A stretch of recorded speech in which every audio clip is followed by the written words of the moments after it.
Assalamualaikum warahmatullahi wabarakatuh. Waalaikumsalam warahmatullahi wabarakatuh. Mana kabarnya semua? Baik, Nah, kalau ibu misalnya bilang how are you this morning? Nah, kalian jawabnya I'm fine, thank you, and you, oke? Oke, Bu. How are you this morning? I'm fine, and you? I'm fine too. Oke.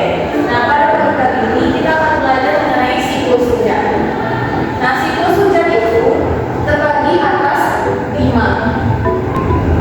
Yang pertama yaitu ada evaporasi, transpirasi, kondensasi, presipitasi, dan infiltrasi.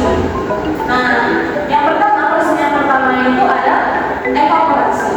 Nah, seperti yang gambar di sana, evaporasi itu adalah proses penguapan air dari laut, sungai, ataupun danau. Nah, setelah danau menguap, di samping itu kan ada sinar matahari.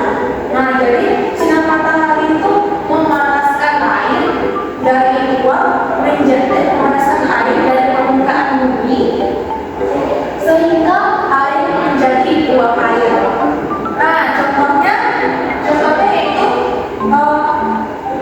ketika misalnya ada gelas yang berisi air. Nah, itu gelas yang air yang berada di gelas tersebut perlahan itu akan berkurang. Nah, karena apa?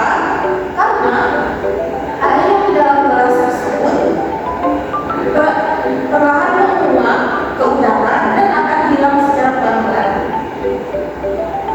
Nah, proses ini terjadi secara cepat karena perubahan cuaca seperti cuaca yang kering, cuaca yang panas, ataupun angin. Nah, selanjutnya yaitu ada apa? Ada transpirasi. Nah, setelah dari permukaan air, sampai itu ada tumbuhan.